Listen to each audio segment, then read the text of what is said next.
Hello everyone, welcome back to the channel Chalkboard. Without wasting our time, we start our second chapter, Principles of Management. In this chapter, we are studying about Principles of Management. Principles of Management means कुछ rules जो management के लिए होते हैं, managers के लिए. तो management principles का एक broad concept है. जो Principles of Management है वो क्या एक broad, एक wider concept है और एक general guideline है. किसके लिए? Decision making के लिए and behavior of managers. जो managers के behavior होते हैं, जो decision making करते हैं, उसमें ये काम आते हैं, help करते हैं. Feature of management principles. Feature क्या है मैनेजमेंट प्रिंसिपल्स की? फर्स्ट है यूनिवर्सल एप्लीकेशन और pervasive. The principle of management can are universal in nature. जो प्रिंसिपल ऑफ मैनेजमेंट है वो एक यूनिवर्सल नेचर का है, मतलब ये हर एक टाइप के ऑर्गेनाइजेशन में यूज होता है. जैसे कि चाहे वो ऑर्गेनाइजेशन स्मॉल हो, बिग हो, कुछ भी हो, वो हर एक चीज में हेल्प करता है. जो प्रिंसिपल ऑफ मैनेजमेंट हर एक ऑर्गेनाइजेशन में हेल्प आता है ताकि वो अच्छे से अपने ऑर्गेनाइजेशन गोल को अचीव कर सके. और ये हर एक टाइप के ऑर्गेनाइजेशन में हेल्प आता है, चाहे वो लार्ज हो, स्मॉल हो, प्राइवेट हो या पब्लिक हो. इसीलिए इसको यूनिवर्सल एप्लीकेशन या परवेसिव नेचर का कहा जाता है. देन है general guideline. General guideline management principles are guidelines to actions but it did not offer readymade solutions. जो मैनेजमेंट प्रिंसिपल है वो एक गाइडलाइन है एक्शन करने के लिए किसको? मैनेजर्स को. लेकिन ये do not offer readymade solution और ये रेडीमेड सॉल्यूशन ऑफर नहीं करता है. थर्ड है form by practice and experiment. जो the management principles are developed only after deep and thorough research. वहां पे थ्रो हो गया है, थॉरो होगा लेकिन वहां पे मैनेजमेंट प्रिंसिपल्स है वो डेवलप्ड होता है कैसे? एक डीप ऑब्जर्वेशन से, एक थॉरो रिसर्च वर्क से. और they do not developed overnight. ये एक ही रात में डेवलप नहीं हो सकता है. It requires deep observations. इसको डीप ऑब्जर्वेशंस की रिक्वायरमेंट होती है. इसके लिए थॉरो रिसर्च वर्क चाहिए, डीप ऑब्जर्वेशंस चाहिए, टाइम चाहिए. फोर्थ है flexible. Some changes can be made in application of principles according to the requirement of the company. कुछ चेंजेस मेड होते हैं इन एप्लीकेशन ऑफ प्रिंसिपल्स. किसके according? Requirement of the company के according. These are not in set rigid statement. ये rigid statement नहीं provide करती है, ये स्टैटिक नहीं होती है, फ्लेक्सिबल होती है. मेनली बिहेवियरल, मतलब this principle insist on improving relationship between superiors, subordinates and all members of organizations. ये जो प्रिंसिपल वो इंसिस्ट करता है किसका? ताकि रिलेशन इंप्रूव हो किसका? सुपीरियर का, सबॉर्डिनेट का, ऑल मेंबर ऑफ ऑर्गेनाइजेशन का. They also develop relation between human and material. और ये डेवलप करते हैं किसका रिलेशन? ह्यूमन का और मटेरियल का. देन है sixth cause and effect relationship. Management principle are used to solve different managerial problems. जो मैनेजमेंट प्रिंसिपल है वो यूज होता है किस चीज में? बहुत सारे डिफरेंट मैनेजरियल प्रॉब्लम्स को सॉल्व करने में, एफिशिएंसी इंप्रूव करने में. क्या एस्टैब्लिश करके? Cause and effect relationship establish कर. देन है contingent. Management principles are contingent और डिपेंड अपॉन द सिचुएशन. जो मैनेजमेंट प्रिंसिपल्स होती हैं वो किस पे डिपेंड होती हैं? सिचुएशंस पे. मैनेजमेंट ऑर्गेनाइजेशन के सिचुएशंस पे डिपेंड होती हैं. Their application are effect and depend upon the nature of the organisation. और इसका एप्लीकेशन किस पे डिपेंड होता है? ऑर्गेनाइजेशन के नेचर पे. ओके, दिस एप्लीकेशन हैज, वहां पे हैज होगा, has to be changed with change in situations. और जो एप्लीकेशंस होते हैं वो किसके द्वारा चेंज होते हैं? सिचुएशंस. जो जितने भी ऑर्गेनाइजेशन में सिचुएशन चलते होंगे उसके अकॉर्डिंग एप्लीकेशंस चेंज होंगे. देन है significance, importance of management of principle. तो फर्स्ट है providing management with useful insight. With this principle improve करता है knowledge, ability and understanding level of the managers. ये प्रिंसिपल क्या करता है? इंप्रूव करता है क्या? नॉलेज को, एबिलिटी को, अंडरस्टैंडिंग लेवल मैनेजर्स का अंडर वेरियस मैनेजर सिचुएशंस. किसके अंडर में? मैनेजर सिचुएशंस के अंडर में. सेकेंड है optimum utilisation of resources. The management principle insist करता है plan activities and systematic organisation of man and materials in the organisation. ताकि कुछ ऑप्टिमम यूटिलाइजेशन ऑफ रिसोर्सेज हो, वेस्टेज ऑफ रिसोर्सेज ना हो. ये प्लान एक्टिविटी पे चलता है, सारी चीजें प्लान हो अच्छे से ताकि जो हमारा वेस्टेज ऑफ रिसोर्सेज ना हो. Okay, then scientific decisions. Managers have to take number of decisions. Managers को बहुत सारे डिसीजंस लेने पड़ते हैं एवरी डे और हर दिन. The management principles enables the managers to approach various problem systematically और साइंटिफिकली. और प्रिंसिपल इनेबल करता है मैनेजर्स को कि वो अप्रोच करें वेरियस प्रिंसिपल सिस्टमैटिकली, अच्छे से और साइंटिफिकली, ताकि कुछ भी केओस ना आए, कंफ्यूजन ना हो और हमारा ऑप्टिमम यूटिलाइजेशन ऑफ रिसोर्सेज भी हो और हमारा जो ऑर्गेनाइजेशन गोल है वो भी अचीव हो. फोर्थ है meeting changing environment requirement. Every businessman has to make change in the organisation. हर एक बिजनेसमैन को मतलब अपने अकॉर्डिंग, अपने मार्केट के अकॉर्डिंग क्या चेंज करना होता है? इन्वायरमेंट को अपने ऑर्गेनाइजेशन के। जैसे जैसे मार्केट का इन्वायरमेंट चेंज होगा वैसे वैसे ऑर्गेनाइजेशन को भी अपने अपने चीज़ों को चेंज करना होगा according to changing taking place in the business environment. Then effective administration. Administration is the function of top level management. जो administration function है वो किसका function है? top level management का. In this function, इस function में major plan and policies form होते हैं. जो हमारा top level management है वो objective set करता है, goal set करता है, plan करता है, policies को form करता है. The management principles act as guideline. जो प्रिंसिपल्स ऑफ मैनेजमेंट वो कैसे एक्ट करती हैं? एक जनरल गाइडलाइन की तरह एक्ट करती हैं और एक base to form various administration policies to have systematic working in the organisations.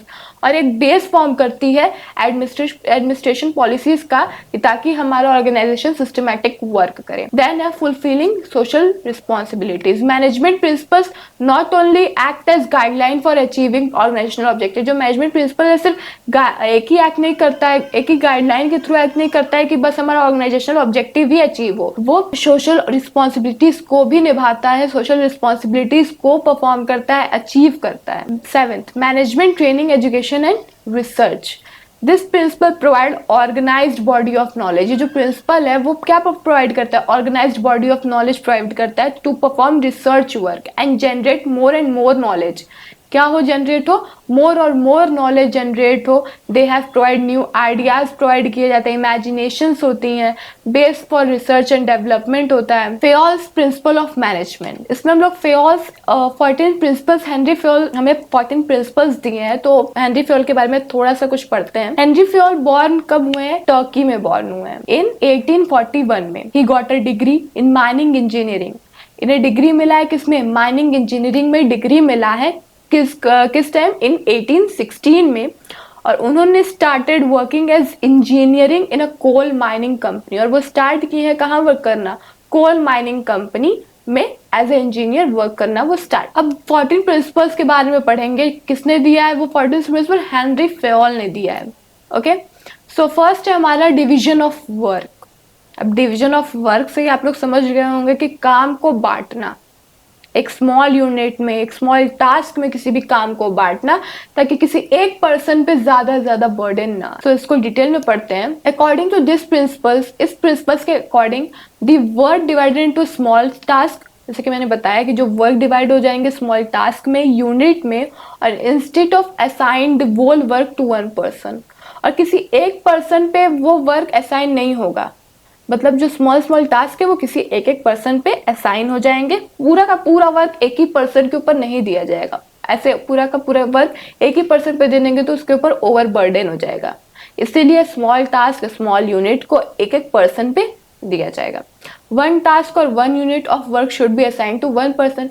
एक टास्क या एक यूनिट एक ही पर्सन को दिया जाएगा अकॉर्डिंग टू दिस क्वालिफिकेशन. उनके क्वालिफिकेशन के अकॉर्डिंग, उनका क्वालिफिकेशन कितना, उनका एक्सपीरियंस कितना है उस पर्सन का. ओके, अब कुछ डिवीजन ऑफ वर्क के कुछ पॉजिटिव इफेक्ट पड़ते हैं. सो स्पेशलाइजेशन हो जाता है. अगर हम लोग डिवीजन ऑफ वर्क करते हैं तो क्या होता है? व्हेनेवर वर्क इज डिवाइडेड, जब भी वर्क डिवाइड होगा according to qualification, then automatically it lead to specialisation. जब किसी के क्वालिफिकेशन, किसी के एक्सपीरियंस के अकॉर्डिंग किसी वर्क को हम लोग डिवाइड करते हैं तो हमारा ऑटोमेटिकली क्या होता है? स्पेशलाइजेशन हो जाता है.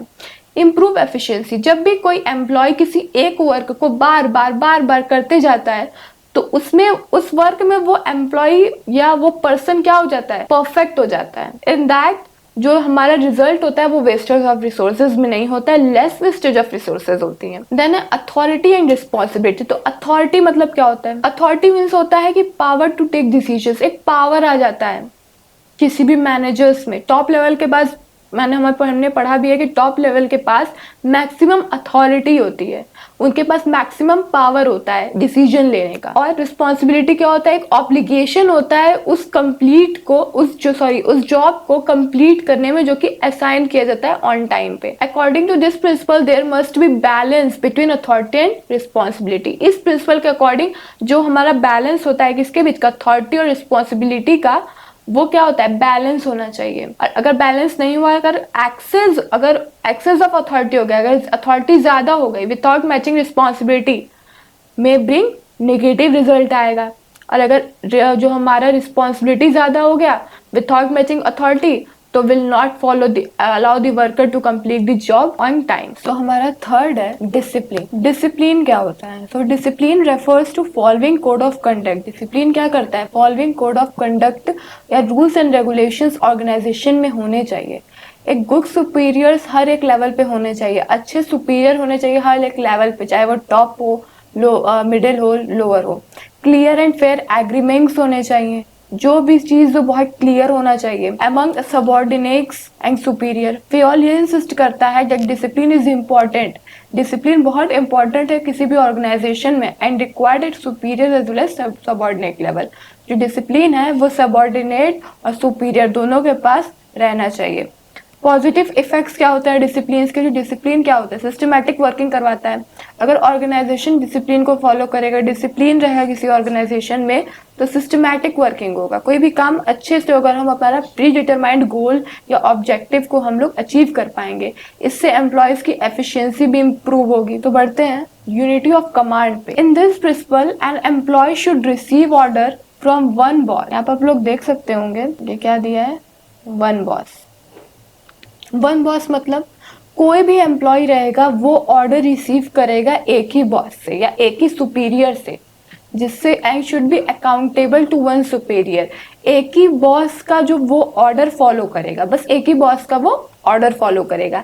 And if he received order from one more than boss, और अगर वो एक से ज्यादा बॉस का ऑर्डर रिसीव करेगा, मतलब एक बॉस ऑर्डर दे ही रहा है, दूसरा बॉस भी ऑर्डर दे, then he will get confuse. तो जो एम्प्लॉय रहेगा वो कंफ्यूज हो जाएगा कि फर्स्ट हम किसका ऑर्डर रिसीव करें, तो उससे क्या होगा, वो अंडरस्टैंड नहीं कर पाएगा कि वो किसका ऑर्डर पहले एग्जीक्यूट करे। जो हमारा ऑर्गेनाइजेशन में कॉन्फ्लिक्ट आने लगेगा। सो यूनिटी ऑफ कमांड होना जरूरी है। एक ही बॉस हो, एक ही सुपीरियर हो, उसी का जो हमारा ऑर्डर है वो रिसीव किया जाए किसी भी एम्प्लॉय के द्वारा।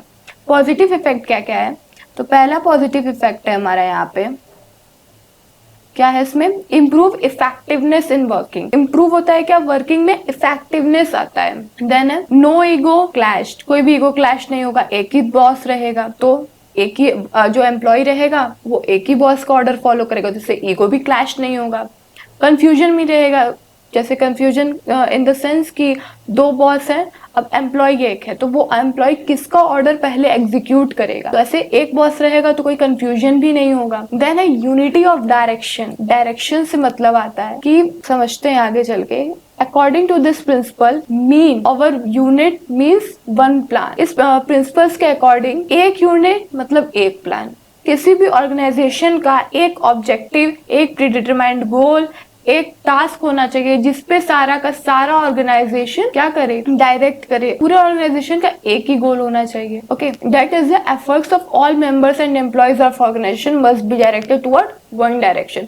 जितने भी एम्प्लॉयज और जितने भी मेंबर्स ऑर्गेनाइजेशन में, उन सबका एफर्ट इंटीग्रेट करके एक ही डायरेक्शन में होना चाहिए, एक ही गोल पे होना चाहिए, और वही एक कॉमन गोल होना चाहिए जो कि ऑर्गेनाइजेशन को अचीव करना है। पॉजिटिव इफेक्ट्स क्या क्या है? Efforts of employees get unified. जितने भी एफर्ट्स होंगे एम्प्लॉयज के वो क्या होंगे, यूनिफाइड हो जाएंगे एक ही डायरेक्शन में सिर्फ। और इससे अगर सारे ऑर्गेनाइजेशन एम्प्लॉयज, अरे ऑर्गेनाइजेशन के मेंबर्स का जो एक गोल या एफर्ट्स यूनिफाइड हो जाएगा, तो इससे क्या होगा, हम अपने ऑर्गेनाइजेशन गोल, प्रीडिटरमाइंड ऑब्जेक्टिव को क्या कर सकते हैं, अचीव कर सकते हैं। ओके, देन है subordination of individual interest to general interest. अब इसका मतलब क्या होता है? तो according to this principle the interest of organisation must supersede the interest of individual और एम्प्लॉयज। इस प्रिंसिपल के अकॉर्डिंग जो इंटरेस्ट होता है ऑर्गेनाइजेशन का वो सुपरसीड होना चाहिए, वो पहला होना चाहिए, द इंटरेस्ट ऑफ इंडिविजुअल और employees. In the organisation all the employees are working with some objectives.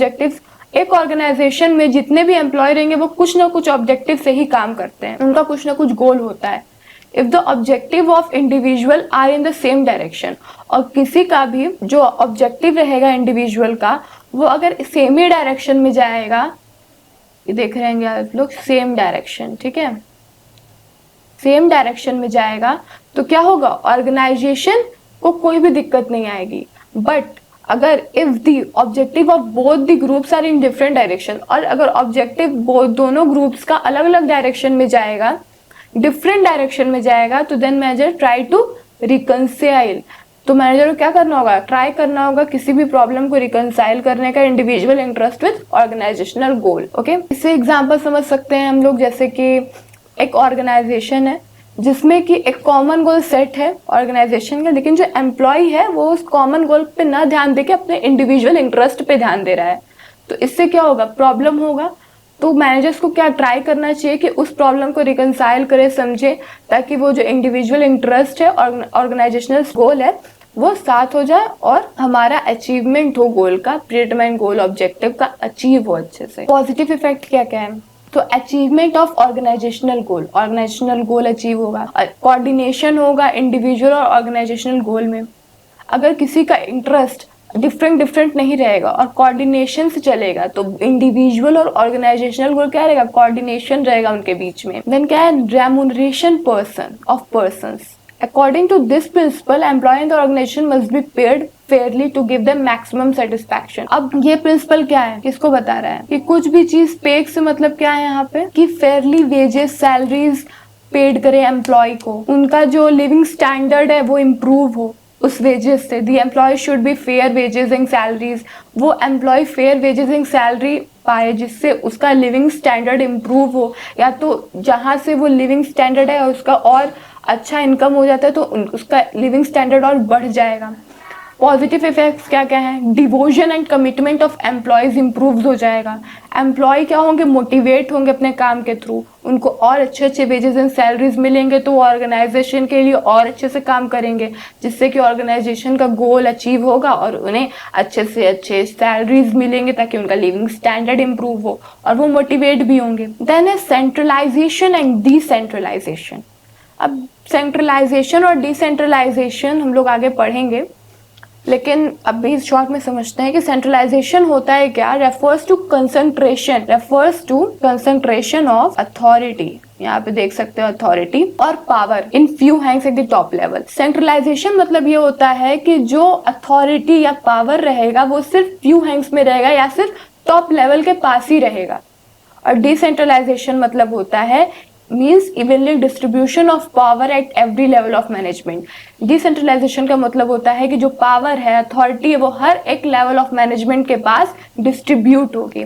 लेकिन सेंट्रलाइजेशन कहता है कि जो अथॉरिटी या पावर है वो सिर्फ फ्यू हैंड्स के पास ही रहेगी, मतलब टॉप लेवल मैनेजमेंट के पास ही रहेगी।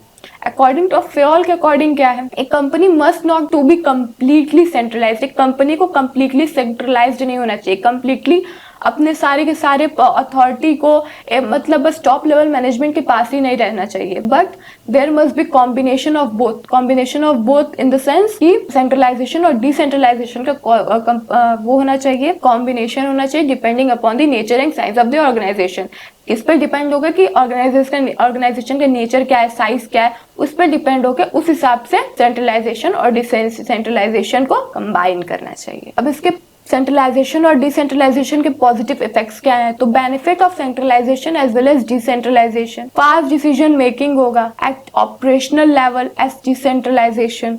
किसी भी काम में फास्ट डिसीजन मेकिंग होगा, ओके, एट ऑपरेशनल लेवल पे। तो आज का टॉपिक यहीं पे खत्म होता है, मिलते हैं नेक्स्ट टॉपिक में, बाय बाय।